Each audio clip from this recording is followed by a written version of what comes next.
10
นิ้ว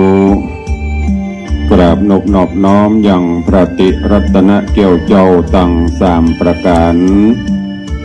อันมีพระพุทธเจ้าพระสัทธรรมเจ้าพระสังฆเจ้าอันเป็นสรณะที่เปิ่งที่เคารพนับถืออันสูงสุดในชีวิตกราบคารวะแทบไตรไวสาปุญญาปารมีธรรมพระมหาเถรานุเถระเจ้าคณะพระสังฆาธิการภิกขุสงฆ์องค์เนนจุตนจุองค์โดยความเคารพขอเจริญสุขเจริญปอนปอออกไม่ออกศรัทธานาบุญสันนิบาตตันเข้าจุหนุ่มเท่าใจยิงก็ขอน้อมต้อนรับทุกท่านเข้าสู่รายการมรดกธรรมกำเมืองและสารธรรมกำเมืองต่างสถานีวิทยุกระจายเสียงพระพุทธศาสนาแห่งชาติและสังคมคลื่นเพื่อการศึกษาพระพุทธศาสนาและวัฒนธรรมคลื่นพระพุทธศาสนาและจริยธรรมออกอากาศต่างสถานีวิทยุวัดฝ่ายหินตำบลสุเทพอำเภอเมืองจังหวัดเชียงใหม่ ในระบบคลื่นความถี่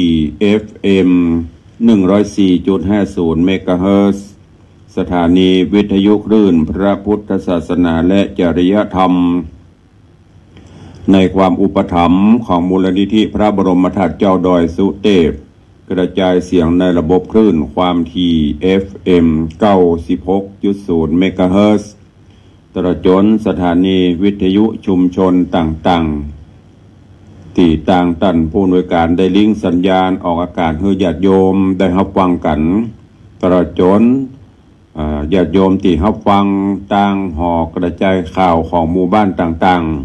ๆเสียงตามสายหอกระจายข่าวหรือว่าเสียงภายในตามวัดตามวากูวัดกูวาที่ต่างสมปานเจ้าวัดเปิดได้เปิดให้ลูกพระลูกเนนตลอดจนญาติโยมศรัทธาที่มาทำบุญได้รับฟังกันอยู่เนอะพร้อมกันนี้ก็ขอยกมือ10 นิ้วกราบถวายการต้อนรับและเจริญพรต้อนรับพ่อแม่ครูบาอาจารย์พระสงฆ์องค์เนนพอออกไม่ออกศรัทธา FC เป็นรายการทุกรูปทุกท่านที่ได้เข้ามาติดตามรับชมรับฟังทั้งภาพและเสียงการไลฟ์สดต่างหน้าจอเฟซบุ๊กไลฟ์ของวัดวังสิงห์คำเฟซบุ๊กไลฟ์ของธรรมะคลื่นสีขาว กระโจนเฟซบุ๊กไลฟ์ของต่างสถานีวัดฝ่ายหินเฟซบุ๊กไลฟ์ของ FC แฟนรายการทุกรูปทุกท่านที่ได้เข้ามาติดตามรับชมรับฟังแล้วก็กดแชร์รายการดีๆแชร์เสียงธรรมเสียงบุญนี้ไปยังกลุ่มเพื่อนของทุกท่านตลอดจน เจริญปอนญาติโยมที่ได้มาติดตามรับชมรับฟังย้อนหลังต่างช่อง YouTube ก็ดีเนอะขอขอบพระคุณทุกท่านที่เป็นกำลังใจกันด้วยดีเสมอมาปากันวันนี้ก็อากาศครึมสภาพอากาศแกงแคเนาะมาเจ้าฝนตกตอนแต่เมื่อคืนมาฝนตกก็บางที่ก็อาจจะนักเนอะแต่ที่ในวังนี้หมอกม่วนหมอกลับม่วนเจ้านี่ก็ยังสุยซิอยู่ยามบ่ายมาก็อาจจะเป่งพ่องใกล้ค่ำมาก็อาจจะครึมแผมลักษณะอากาศวันละ3 ฤดูเช่นนี้โดยความเป็นห่วงเนอะดูแลสุขภาพกันไปโดยเฉพาะอย่างที่ตุลุงบอกสิ่งที่มันจะมาก็ไข้หวัดพ่องเป็นจามเป็นไอเป็นแสบคอมันนี่เป็นลักษณะเบื้องต้นแล้วก็จะตามมาด้วยเป็นไข้เป็นเบ้ยเป็นเมื่อยเป็นขี้ค้าน ก็ดูแลสังขารธรรมประคับประคองไปพยุงกันไปตุลุงก็เช่นเดียวกันบางเตือก็แสบคอบางเตือก็ไออย่างสังเกตพอจัดรายการกระเอมกระไอไปก็โดยสภาวะอากาศเยอะกับสุขภาพร่างกายสังขารธรรมแก่ตนแก่ตัวมาบางเตือมันก็ต้านทานบ่ไหวนะก็เป็นห่วง FC ญาติโยมศรัทธาญบุญเฮาเนอะก่อนเข้ารายการก็ต้อนรับพี่น้องต่างหน้าจอ Facebook ก่อนแล้วเจริญปอนเนอะโปเลียงโอแห่งเจดีกระดาษลุยไฟกราบใบสาครับหลวงพ่อเจริญปอนเนอะจะไปลืมเนอะที่ขอเมตตานักกตันคันโทยนะร่ำรวยแล้วก็ตาลพ่องจะไปเอาละไว้นักยังก็มีหรอกตัวคนเดียวตาลไปจะได้เป็นเสบียงตังเป็นสะพานบุญเนอะเจริญปอนต้อนรับโยมแม่นวลศิริหินเขียวเจริญปอนต้อนรับคุณโยมเกษณีชัยเทพเจริญปอนต้อนรับพิทาจารย์มัคคนายกปุจารย์ชื่อดังพินันอิสมเตปินพินันอิสมเจ็ดสีถวายการต้อนรับท่านเจ้าน้อยมหาวงศ์เนอะวันนี้ถ้าอย่ามังกละมงคลดีบเลียงเข้ามาส่องตัวเจริญปอนต้อนรับท่านพิทาจารย์หัวหน้าหนึ่งคนขยันท่านปัญญาจารย์วิจิตรธีรธรรมหัวหน้าสำนักหัวหน้าป้องกันบรรเทาสาธารณภัย ของตำบลประเดชก็ขอบคุณอนุโมทนาบุญตัวเองท่านเจ้าก็ได้เป็นเจ้าภาพนาคกตันคันโทยกำยันกุฏิสงฆ์ของวัด1 ตัวเนอะอนุโมทนาบุญขอบคุณตัวเองเจริญปอนนั่นเนี่ยหนูสุพินวิริยาเป็นหนูแล้วกัน วันแล้วเป็นเสือเนาะไม่ได้เป็นหนูเจริญปอนต้อนรับเนอะพอเขียนหน้าจอเฟซเป็นหนูสุพินวิริยาเจริญปอนน้าน้องคนเดิมเจริญปอนคุณโยมสลินทิพย์บุญเลิศเจริญปอนคุณโยมชนจันทร์ซอนคำเจริญปอนแม่เลี้ยงทัดพิชาสุสิงคำปเลี้ยงธนวัฒน์สุสิงคำเนอะแล้วก็เจริญปอนต้อนรับปินานล่าปินานจรันปิยจันทร์สลมดอยซิวเจริญปอนต้อนรับโยมเพชรเทสเล่เจริญปอนต้อนรับโยมแม่ปั่นมีงานเนอะกำลังเข้ามาก็น้อมต้อนรับทุกท่านทุกเสียงทุกสาย FC ทุกคนที่เข้ามาเข้าแล้วอย่าไปลืมกดแชร์ไปตัวเนอะแชร์รายการตุลุงไปเตอะไปตึงไปจมไปตึงไปแจ้งพอเราไม่ได้ไปวิเคราะห์ได้ไปวิจารณ์ได้ไปโจมอย่างเพื่อไผเป็นรายการธรรมะสาระดีๆก็แชร์กันไป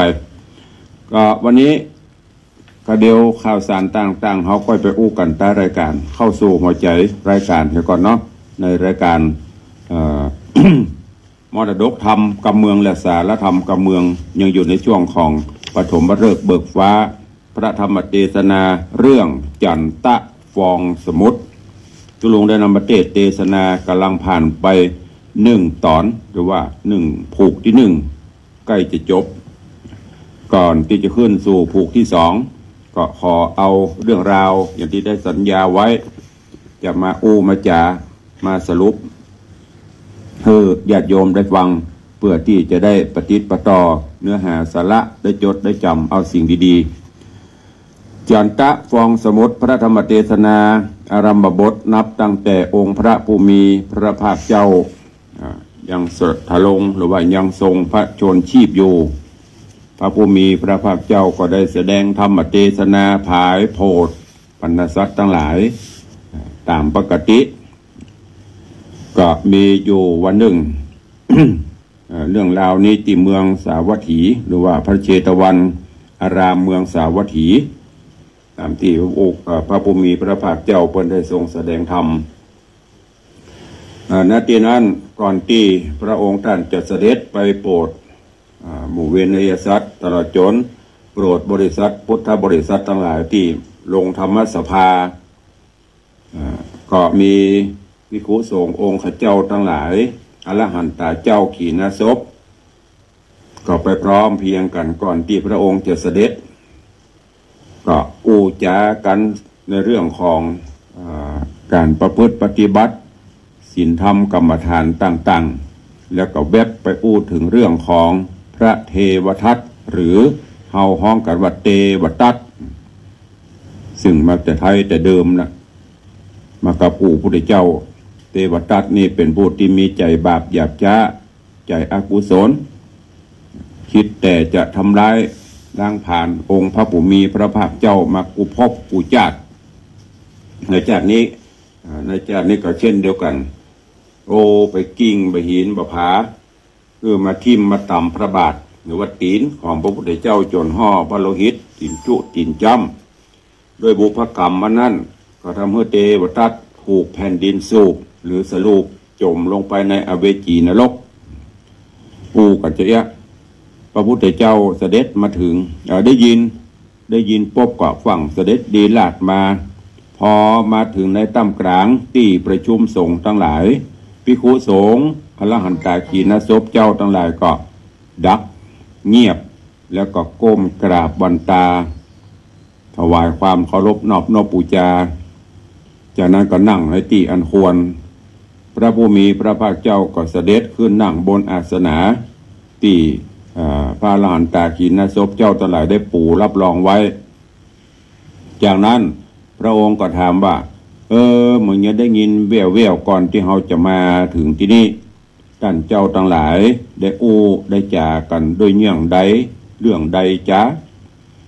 ภิกขุสงฆ์ผู้อาวุโสในที่นั้นก็ยกมือขึ้นตั้งบังคิ้วเกศากราบทูลว่าที่กันไปเมื่อก่อนหน้าที่พระผู้มีพระภาคเจ้าจะเสด็จมานั่นก็ถึงเรื่องของเทวทัตที่คอยจองล่างจองผ่านเบียดเบียนพระผู้มีพระภาคเจ้ามาทุกภพทุกชาติเนี่ยมันเป็นด้วยบุพกรรมด้วยอย่างบล่ำปเหลือพระผู้มีพระภาคเจ้าก็บอกท่านทั้งหลายเฮากับเทวทัตนี่มันจึงเป็นไม่เบื่อไม่เมากันมาแล้วก็ไปใจมีกระจาดนี้อดีตชาติปางก่อนก็มีมาจากเนี้ยจากนั้นก็ตุ่มหิปากภิกขุสงฆ์ผู้อาวุโสก็ยกมือขึ้นไหวเพื่อให้ฟังเรื่องราวว่ามันเป็นจะได้ไปจะได้มาจะได้ขออาราธนาเอาพระผู้มีพระภาคเจ้าคือได้ทรงแสดงธรรมหรือว่าเรื่องราวของเทวทัตในอดีตชาติปางก่อนให้ฟังกำเตอะพระพุทธเจ้าก็ได้ยกเอาเรื่องราวในอดีตชาติปางก่อนนั่นก็คือที่มาที่ไปของเรื่องของจันตะฟองสมุทรได้กล่าวไว้ว่าในอดีตชาตินั้นมีเมืองดึงชื่อว่าเมืองปุระนครเมืองปุระนครนี้มีพญาเจ้าเมืองชื่อว่าพญาสิริมิธิราชหรือว่าพญาสิริมิธิราชามีมเหสีอยู่พระองค์หนึ่งมีชื่อว่าสลีปิมปาอยู่โดยการปกครองไพร่ฟ้าอนาประชาราชด้วยความสุขบานบั่นใจด้วยทศพิธราชธรรมบ้านเมืองมีความสงบสุขร่มเย็นโจรผู้ร้ายกับมิ ไฟฟ้าประชาราษฎร์ก็ทำการทำงานกสิกรรมกสิกร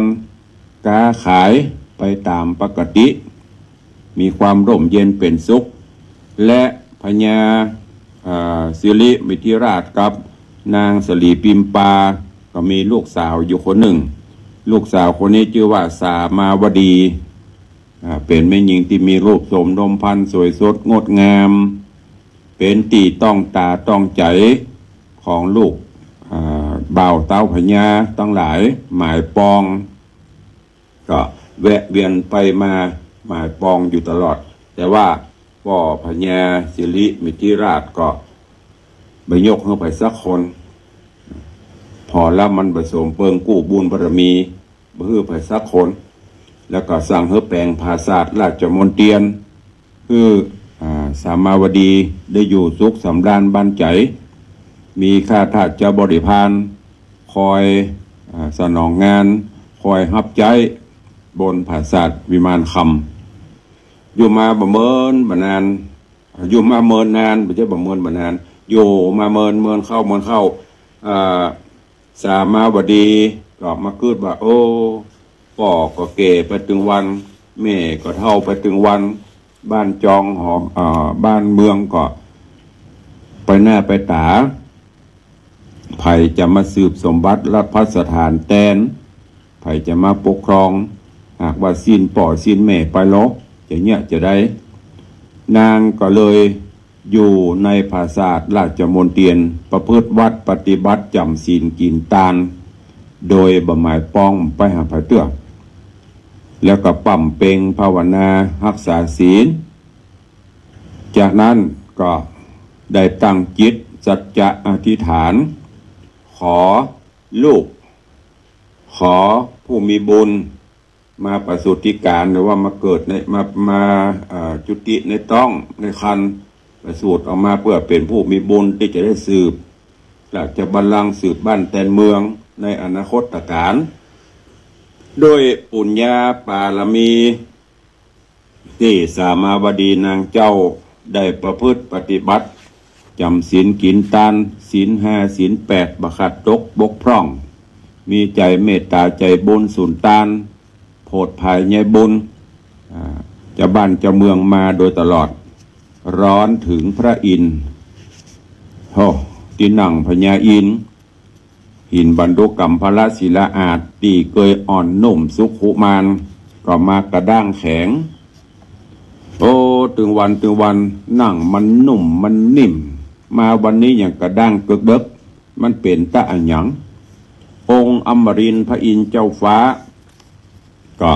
ตอดพระเนตรส่องลงมาในมนุษย์โลกเมืองคนมันมีอัญญังเกิดขึ้นจ้ามาถึงเป็นชนี้ก็ได้หันใส่สามาวดีลูกสาวของพญาสิริมิถิราชต้องการลูกเต้าไว้สืบตระกูลสืบบ้านแตนเมืองพระอินทร์ก็พอว่าโอ้นางเป็นผู้มีบุญเป็นผู้ที่ประพฤติปฏิบัติตามศีลกินทานช่วยเหลือสงเคราะห์เพื่อนมนุษย์ร่วมโลกผู้ตกทุกข์ได้ยากเดือดร้อนก็เลยกึดไปกึดมาไผจะเป็นผู้มีบุญที่จะลงไปจุติในท้องในครรภ์ของนาง ไปประสูติไปเป็นลูกเป็นเต้าของนางได้พินิจพิเคราะห์พิจารณาไปมากระหันใส่โพธิสัตว์เจ้าตนมีบุญที่จะได้ลงไปจุติจะหมดบุญจากบนสวรรค์ชั้นฟ้าละพระอินทร์ก็ไปทูลไปนิมนต์เนาะไปขออาราธนาคือโพธิสัตว์เจ้าได้จุติลงไปเกิดในเมืองมนุษย์ในท้องของสามาวดีไปเป็นลูกเป็นเต้าเพื่อที่จะได้ตอบแทนบ้านเพื่อที่จะได้ผายโพดมนุษย์โลกเมืองคนคือได้โป้นหรือว่าข้ามโป้นจากโอคะบัตตะสงสารอย่างต่างๆเหล่านี้โพธิสัตว์เจ้าก็ได้รับกรรมอาราธนาของพระอินทร์เพื่อที่จะไปจุติในท้องของสามาวดีโดยที่นางบ่มีสามีนะง่ายๆก็คือบ่มีผัวแต่นางตั้งจิตอธิษฐานเอาพอเป็นที่ ฮับอาราธนาจะลงมาตอนนั้นคืนนั้นสามาวดีก็ได้ฝันหันว่านอนในปราสาทราชโมเทียนก็มาฝันหันว่าโอ้ขุนอินเจ้าฟ้าได้กลับเป็ดหน้ามาเมืองโคนละได้ก็เอาจ้างมงคลจ้างเผือกมาพระราชทานฮื้อกับสามาวดี นางน้องไทยก็มากำเอางวงไว้แล้วก็จูงไปสามาวดีก็ดีใจลวดสะดุ้งตื่นนางก็ดีอกดีใจจิตใจพองแผ้วจากนั้นก็ลวดมีต้องมีคันขึ้นมานางก็ใจจื่นใจยินดีว่าโอกรรมภาถนาของเฮาและโดยบุญญาบารมีที่เฮาได้ประพฤติวัดได้ปฏิบัติธรรมบะเบียดเบียนชีวิตสัตว์ชีวิตคนบานี้อย่างเฮือภายตุกอกตุกใจมีแต่ช่วยเหลือสงเคราะห์อนุเคราะห์มา ประเดี๋ยวนี้กรรมภาถนาของเฮาเริ่มเป็นจริงแล้วลูกนางก็รู้ว่ามีต้องมีคันขึ้นมาละก็ดูแลต้องใส่ดูแลคันของนางด้วยดีเสมอมาตอนที่แล้วมาถึงที่นี้เวลาหมดจบลง วันนี้ฟังกันต่อว่าเรื่องราวของจันทะฟองสมุทรจะเป็นจะใดเจริญปอนทุกท่านติดตามรับฟังพระธรรมเทศนาปืนเมืองเหนือเรื่องจันทะฟองสมุทรในภูกที่1ตอนที่2แหมน้อยจะจบละแล้วก็จะลวดถ้ามีเวลายังอยู่ก็จะลวดขึ้นภูกที่2เบ็ดลำดับไปณโอกาสบัดนี้ นะโมตัสสะภะคะวะโตอะระหะโตสัมมาสัมพุทธัสสะ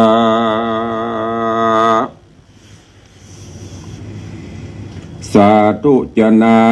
มวลหมู่อันทาอยู่ฟังธรรมต่างคนก็พาถนาเอาสุขสัมปการจุผู้เฮือปากันตั้งอยู่ในศีลเป็นอาเจียนบอกขาดปานาติบาทอย่าได้ขาดจีวีซอดตัวมีอินทรีย์มวยมั่งตังมาจ้างอัวควายเป็ดไก่ลายเป็นหมูกบเขียดอยู่กลางนาตังปูปลากุ้งนิ้วหอยปากเบลนาทะเลดินเอาเนื้อเข้ามากินเป็นบาปกรรมร้ายหยาบตัวสะนองฮือปากันริปองฮือใดเอาศีลขอ1ไว้ฮือเดฮือมีเมตตาภาณีแก่สัตว์ทวนนาอย่าได้จะว่าจักฆ่าบุกตีจักเป็นกรรมอันบดีเป็นบาปหายภาถนาใครใดสุข3ประการก็บ่จักสมใจไฟกึดใครใดอันใดก็บ่สมหวัง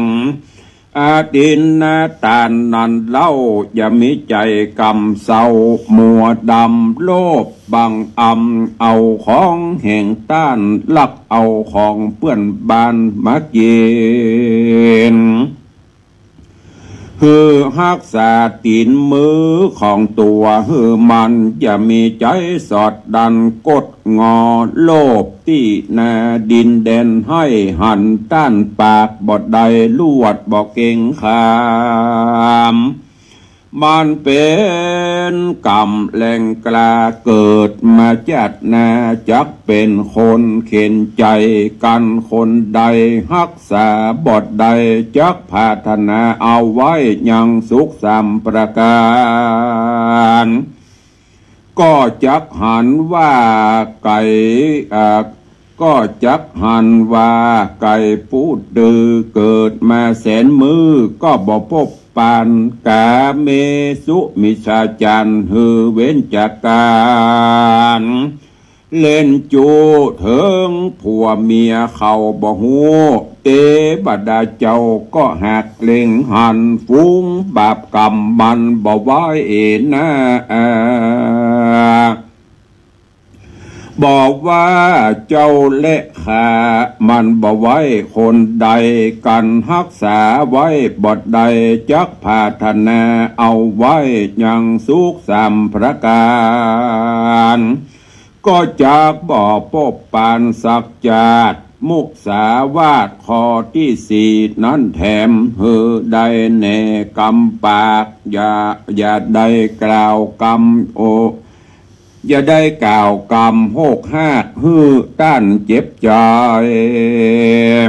อย่าจุฮือต้านลงไหลไปต่างตีชั่วฮือเกลือกลัวในต่างบอดี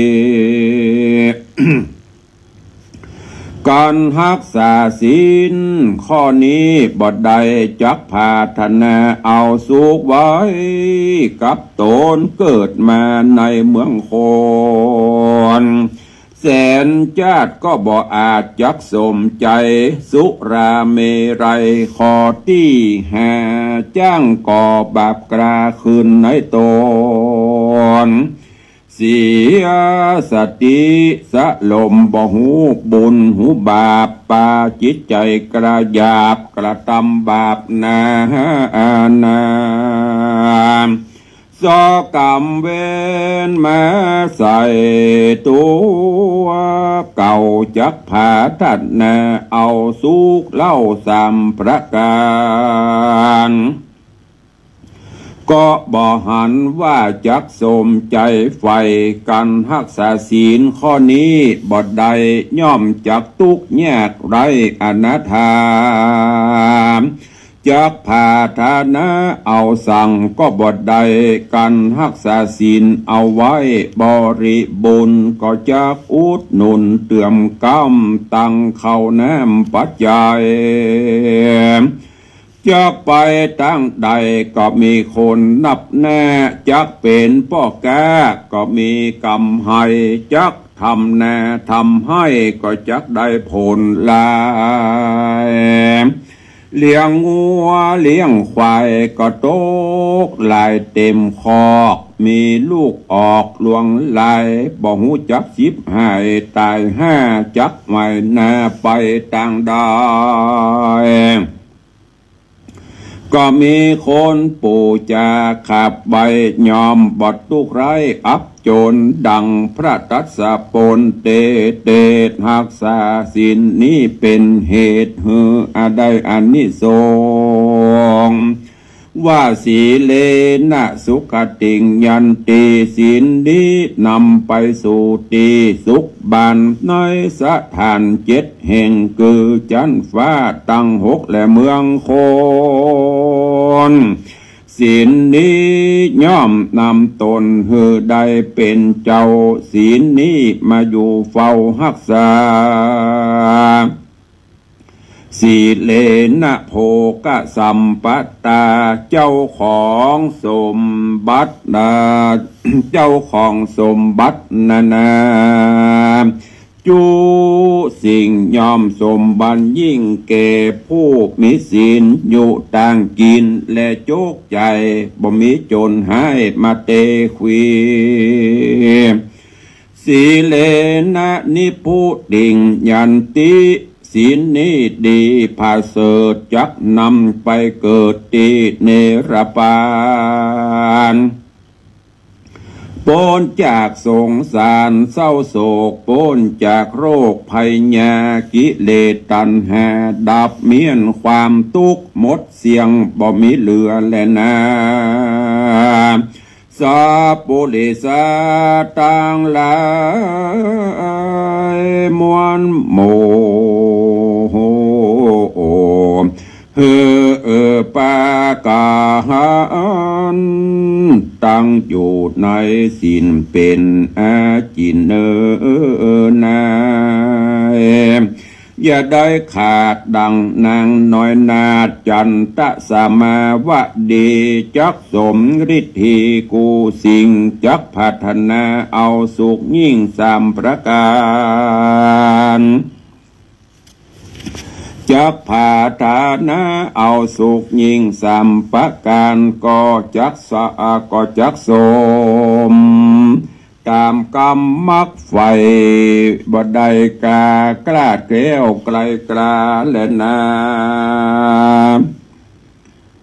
สาธุจนาฟังลาสะปุริสะตั้งหลายตั้งยิ่งใจมวลหมู่อันทาอยู่ฟังธรรมอย่าได้ฟู้จากกันเป็นหมู่อย่าจากกล่าวโอ้กวนธรรมป้ากันคบยำแยงเอื้อเฟื้ออย่ามีใจใกล้เบื่อละหนีได้สร้างปาละมีไปใจใจไปใจเพื่อไปนาจักได้ถึงสุขบันได้ตั้งใจฟังไปดีจำจื่อไปพิจารณาไปแม่นโบสใดกวนทิ้งขว้างจุงละห่างเอาตัวนี้บทบาทกรรมใดดีกวนเอาใจจุงถือเอาไว้กับตัวถือเอาเป็นหัวข้ามเตียวไตมีเพื่อเข้าไกลสู่เนรปันนิยายยังไปแจงจักกล่าวแสงไฟลายมวลหมู่ยิ่งใจน้อยใหญ่จงมีใจไฟตั้งบุญอันจักเป็นกุลไปนาเว้นจากกรรมบาปกลาลวงลายจงได้รักษากายวาจาใจเป็นปกติมีความดำริเว้นจากคือปาปะกรรมอันเป็นบาปเว้นจากเว้นหาปะการคือปานาติปาตาเวระมณีแผ่เมตตาไมตรีอย่าได้ห้าวหาดสัตว์ตั้งหลายอย่าฆ่าขาดอย่าได้โปงราดอย่าได้ปองร้ายอาฆาตจีวีสัตว์ได้เสียงอินทรีมวยหมอดฝูงสัตว์อันอยู่รอดเดิมมามีเมตตาอย่าเข็นข้าตั้งจังมาหัวควายเอาจีนเนื้อไปขายและยัดใส่ตังเป็ดไก่และปูปลาตังกบกังนากุ้งนิ้วเนียงตังตัวก็หลีกเลี่ยงกลัวตายมนุษย์ตั้งหลายลุ่มไต่ซ้ำมาหมายชีวิตไว้เอาเป็นอาหารก่อนนับว่าเป็นกรรมอันใหญ่จักเอาตนไปไม่ในอบายเกิดชาติใดก็เป็นโรคกาพยาธิมีอาพาธมาเบียดเบียนตนเกิดเป็นคนก็บ่สมประกอบทุกลำมอกเหลือพระมารอายุบ่ยืนนานมินสันเกิดมาจัดใดนอนก็มืดมนก็มีคนมาคำคาโมยจีวาอาตินาตานาเวระมณีเลี้ยงชีวิตตนโดยชอบประกอบไปโดยสัมมาจีโบอย่ามีใจโลภโหลักลอบหังต่างอันบ่ชอบตามธรรมคิดบังเ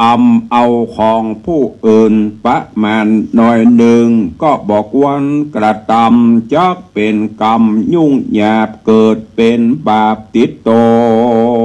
น จากป่าฮือจมลงในนรกลุ่มไตจักตุกไม่โศกไม่เมินแนนเกิดแม่ในสงสา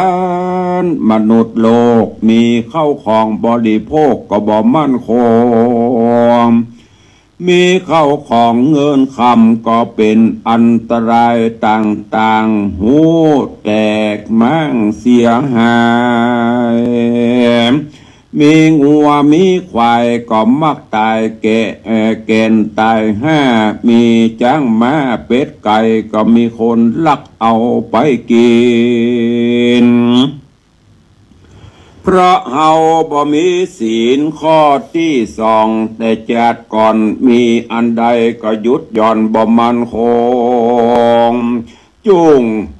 ปากันเลี้ยงอินทรีย์ในตังตีจอบประกอบไปโดยสัมมาชีวิตกรรมหากินต่างจอบทำอันมันเกณฑ์สันตุถีไม่แม่นเอาแต่ของตัวเต้าอันกาเมสุมิชาจารข้อนั้นยึดถือมันเฉพาะผัวเมียของตนอย่าได้กังวลเล่นจูอย่าได้จอบสู้ผัวเมียตันพันยานอย่าตัวใจตนจักตกทนต่ำจักตกหนต่ำตายตุกโศกไม่ในอบายเป็นตุกหลายโตดใหญ่แม่นได้เกิดมาเป็นคนก็กังบนตุกไรจักหมัดไม่โดยลูกฮักเมียแปงมุสาหาบาเวบาตาเวลมณีตั้งใจดีเว้นขาดอย่าได้กล่าวกรรมมุสาวาทหลอกลวงพรางคนอื่นตกผ่านแต่ใส่มีสัจจะไว้กับตนกลัวตกกังโหนวินาศใดลำบากตกอเวจีนานแสนปีล้านโกรธกันพ้นจากนรกเกิดมาเป็นคนจักบ่มีภัยเชื่อตนกล่าวอ้างวินาศสร้างป่าเป็น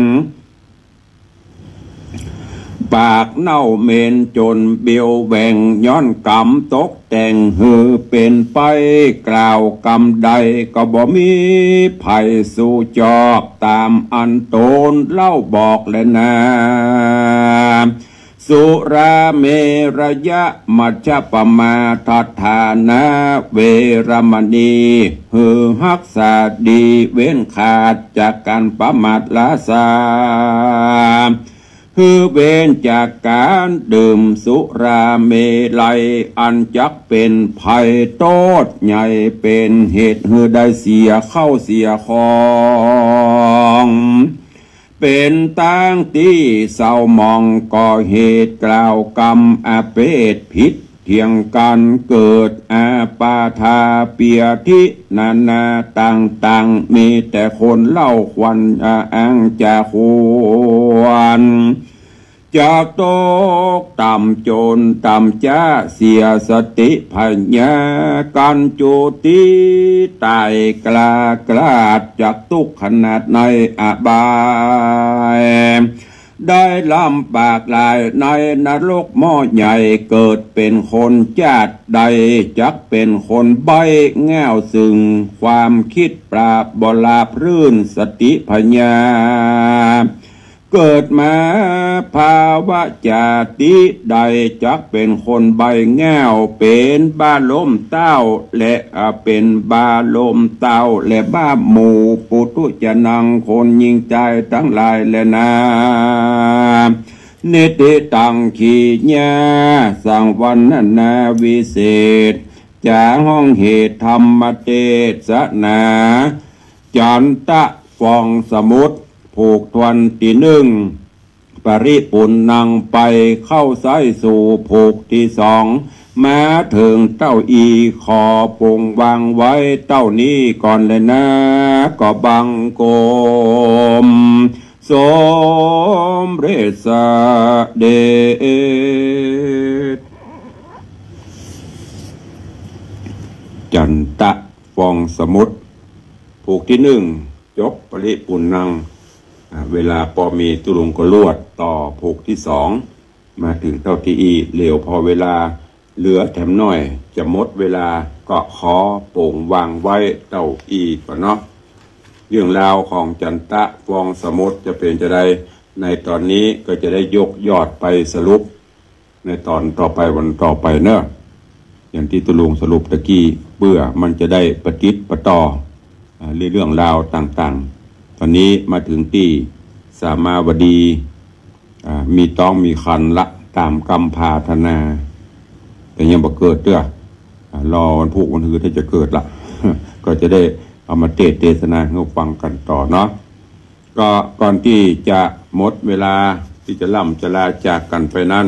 ก็มีข่าวสารมาจากประชาสัมพันธ์ให้FC พอออกไม่ออกสถานบุญนักศิลป์นักบุญเขาทั้งหลายได้รับทราบได้ร่วมโมทนาบุญเนอะก็ในช่วงวันที่5 6 7เป็นช่วงของต่างคณะสงฆ์ภาค7มีกิจกรรมโดยเฉพาะในช่วงของวันที่7นั่นก็คืองานประชุมเสวนาหรือว่าประชุมเกี่ยวกับหน่วยอบรมประชาชนประจำตำบลในระดับโหนระดับภาคนี่จะระดับภาค3จังหวัดคือภาค7เชียงใหม่ลำพูนแม่ฮ่องสอนก็จะมีการนำผลงานของหน่วยอบรมประชาชนประจำตำบลที่พระเจ้าพระสงฆ์แต่ละตำบลมันก็จะมีการมอบภาระหน้าที่ให้เป็นประธานบริหารจัดการตามโครงการต่างๆในหัวข้อธรรม8ประการแล้วก็จะได้คัดเลือกหน่วยอบรมประชาชนต่างๆที่ปฏิบัติงานได้ดีนำผลงานมานำเสนอคือกับพี่น้องญาติโยมศรัทธาเนอะที่วัดดอยสัพพัญโยตำบลดอนเปาอำเภอแม่วางแล้วก็จะมีการประชุมเจ้าคณะพระสังฆาธิการมีการตรวจข้อสอบธรรมสนามหลวงของธรรมศึกษาดังนั้นขอประชาสัมพันธ์ให้พี่น้องญาติโยมศรัทธาท่านผู้ใดมีเจตนาศรัทธาจะถวายอาหารเพลน้ำปานะหรือจะไปร่วมงานก็ไปได้เนอะที่วัดดอยสัพพัญญูอำเภอแม่วางโดยเฉพาะงานก็จะนัดออกไปวันที่เงินเพิ่มมี5 6 7แต่วันที่7นี่จะเป็นงานประชุมสัมมนาเสวนาต่างๆตัวก็แจ้งทุกท่านเนอะได้รับทราบตัวแล้วก็งานทำบุญครบรอบวันเกิดสถานีวิทยุคลื่น FM 96.0 เมกะเฮิรตซ์ดังที่ได้นำเรียนนำแจ้งไปตามที่คณะกรรมการบริหารสถานีอันมีปครูวรลบนามวงพรหมผู้อำนวยการสถานีร่วมกับพระนักจัดรายการหรือนักจัดรายการทุกรายการตั้งคลื่น96ก็จะได้ร่วมแรงร่วมใจกันจัดทำบุญทอดผ้าป่าสามัคคีเพื่อระดมทุนในการจ่ายสถานีวิทยุของเฮาเนอะเจิญจวนอีป่ออีแม่ FC ทุกๆรายการได้ร่วมกันเนอะดังที่เขาได้ปฏิบัติมาทุกปีให้หอมกันคนละเล็กคนละน้อยตามกุศลจิตเจตนาศรัทธาในวันที่14ธันวาคมเนอะ14ธันวาไม่ใช่วันวาเลนไทน์นะ 14ธันวาเป็นวันทำบุญสถานีวิทยุคลื่น FM 96ณที่ห่วงพญามังลายที่ปฏิบัติกันมาทุกปีเนอะน้อมเอิญเจิญจวนใครจะให้จะหอมสถานีก็ตั้งแต่บัดนี้เป็นต้นไปบริจาคได้หอมได้ที่รายการทุกรายการตั้งคลื่น FM 96 เมกะเฮิรตซ์ขอนำเรียนแจ้งทุกท่านด้วยวกเข้ามาถึงของวัดวังสิงห์คำในตอนนี้ ก็กำลังก่อสร้างกุฏิสงฆ์โฮงหลวงของวัดก็เสร็จไปประมาณ 60% 60-70% ก็จะเข้าสู่โหมดงานตกแต่งเนอะตอนนี้ช่างก็ทำไปเรื่อยๆตกแต่งกันไป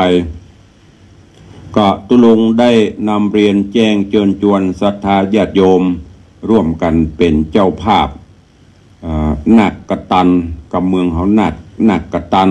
กำไทยพห้องคันโทยหรือกำแหมยังพห้องกำยันไม้แกะสลักประดับ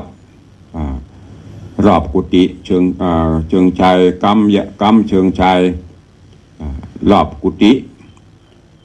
จะใจตึงมดตึงมวลกันอยู่28ตัวเป็นไม้สักแกะสลัก28ตัวเนอะตุลุงก็ได้ประชาสัมพันธ์ไปทางไลน์ทางเฟซบุ๊กทางสถานีวิทยุได้จ่าบอกกล่าวเชิญชวนก็ได้มีผู้เศรษฐีใจบุญนายทุนใจดีอุบาสกอุบาสิกาผู้มีธรรมเนาะได้ร่วมกันแจ้งความจำนงเป็นเจ้าภาพมาตอนนี้ก็ได้ประมาณ8ตัว9ตัวก็ขออนุญาตนำเรียน ประชาสัมพันธ์อนุโมทนาคือกับญาติโยมต่างหลายเนอะขอบคุณกับคุณโยมชาตรีเชื้อมโนชาญคุณโยมชาตรีเชื้อมโนชาญหรือเฮียน้อยเลขานุการท่านนายกองค์การบริหารส่วนจังหวัดเชียงใหม่พร้อมครอบครัวเป็นเจ้าภาพ1ตั๋ว 7,500 บาทโยมปเลี้ยงธนวัฒน์โยมแม่เลี้ยงทัศพิชาสุสิงคำร่วมเป็นเจ้าภาพ1ตั๋ว 7,500 บาทท่านปัญญาจารย์วิจิตรธีรธรรมหัวหน้าฝ่ายป้องกันและบรรเทาสาธารณภัยเทศบาลตำบลประแดดหรือท่านหัวหน้า1ก็ร่วมเป็นเจ้าภาพ1ตั๋วนางสาวพิมพ์ชนกเยียงสิทธิโชค1ตั๋วอาจารย์ศรีพรณวงศา1ตั๋วแม่ครูเหรียญทองจันที1ตั๋วโยมนิพนธ์พรหมศรีอู่เดือนบริการ1ตั๋วท่านพระอาจารย์ชัยวิทย์วัดตาตุ่มท่านรองเจ้าวาดวัดตาตุ่มสันทราย1ตั๋วโยมแม่ละอปิยจันทร์โดยซิว1ตั๋วปีนันล่าโดยปีนันจรันปิยจันทร์โดยซิว1ตั๋วเนอะตอนนี้กำลังได้1 2 3 4 5 6 7 8 9 10ตัวเหลืออีก18ตัวรอรับผู้มีบุญเนอะแหม18ตัวละ 7,500 บาทก็จะจารึกชื่อและก็ตัวเปิ้งปีเกิดของท่านโดยเฉพาะตัวเปิ้งนี่ก็จะแกะสลักติดตีนักกตันที่ท่านเป็นเจ้าภาพแล้วตั้งรุ่มก็จะมีสลักติดป้ายชื่อว่าใครเป็นเจ้าภาพเนอะก็เรือแฮม10 กว่าตัวใครจะเป็นเจ้าภาพแจ้งความจำนงเข้ามาได้เนอะเข้ามาละ1สายไผ่นี่เจริญปอนโยมปเลี้ยงธนวัฒน์ขอ5 แผ่นตวงเนอะป้อนเสียงคำแม่วุ่นวอนสุตัวแน่ประสานแต่จะสลักปีพอกกับปีน่ะปีใกล้ของแม่คุยโอเคก็กันเทศแถม2 ปันเนอะนั่นเทศแล้วก็จะถวายอันที่จะไปอันนั้นก็วัดที่ไปแต่นี่วิทยุ96นะปันเนอะครับสาธุกับพ่อเลี้ยงแม่เลี้ยงเนอะบุญรักษาสาธุก็ขอบคุณกับโยมพ่อเลี้ยงธนวัฒน์โยมแม่เลี้ยงทัศพิชาสุสิงคำแต่ว่าพ่อเลี้ยงรับเป็นเจ้าภาพนักกตัน1ตั๋ววันเกิดปีงัวปีฉลูแล้ววันนี้ก็เพิ่มเติมแถม1ตั๋วในนามของปอวิมอนสิงคำแม่อุยมอนสุใจแก้วอันเป็นปิตามารดาพ่อแม่ผู้บังเกิดเกล้าก็จะได้จารึกสลักตัวเปิ่งซึ่งปอวิแม่อุยนี้เปิ่นเสียไปละแต่ว่าได้น้อมจิตลำลึกนึกถึงบุญถึงคุณพระคุณอันยิ่งใหญ่ของปิตามารดาก็ได้เป็นเจ้าภาพแถม1ตั๋วเจ้าแต่นั้นปุจจากันเทศกันทำตีตุลงเทศแถม2,000 บาท แล้วก็ร่วมทำบุญสถานีวิทยุคลื่น FM 96พระป่าสถานีวันที่14ธันวาแถม 1,000 บาทสาธุอนุโมทนาบุญเนอะบุญกรรมบุญจูขอให้อยู่ดีมีสุขภาพสมบูรณ์แข็งแรงพ้นจากภัยไก่จากเบนหายจากโรคภัยไข้เจ็บโดยเร็วพันเนอะปุเลี้ยงไม่เลี้ยงเนอะ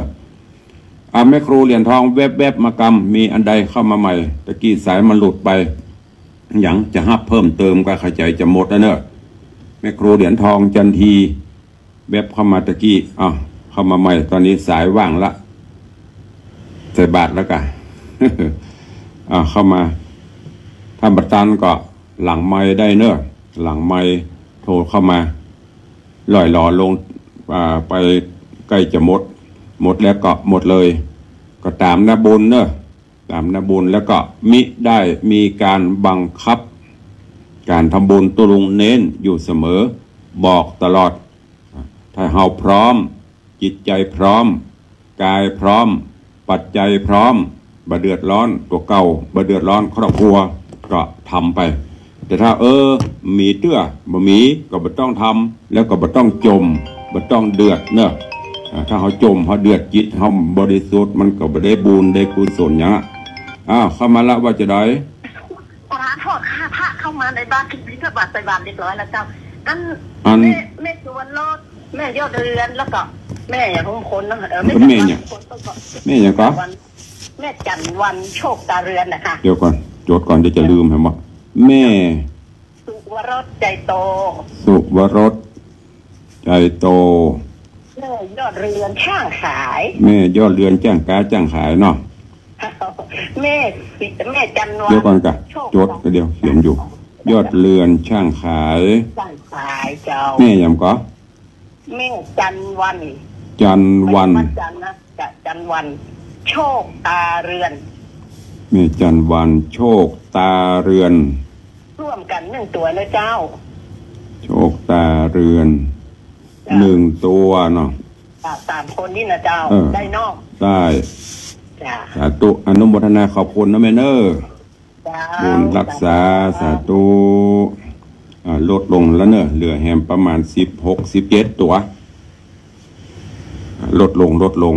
ก็ขอบคุณเนอะแม่สุวรสใจโตแม่ยอดเรือนช่างขายแม่จันวันโชคตาเรือน3 ท่าน3 คนพร้อมกับครอบครัวลูกเต้าเหล่าดานรับเป็นเจ้าภาพนาคตันคันทย1 ตัว 7,500 บาทไปหารกันคนเดียวเนอะ7,500 หาร 3หรือว่าจะให้10,000ก็ได้ 10,000กับหาร3คน3,000ปลายนั่นก็เป็นยอดทานมัน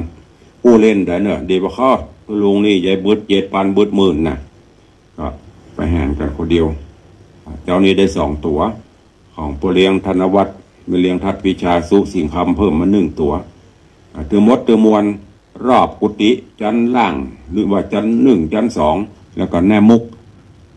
จ้างคิดคำนวณออกมาแล้วรวมทั้งหมด28 ตัว28 ตัวตอนนี้ก็ดังที่ได้ประกาศรายนามไปใครจะเป็นเจ้าของผู้มีบุญที่จะได้ฝากชื่อจารึก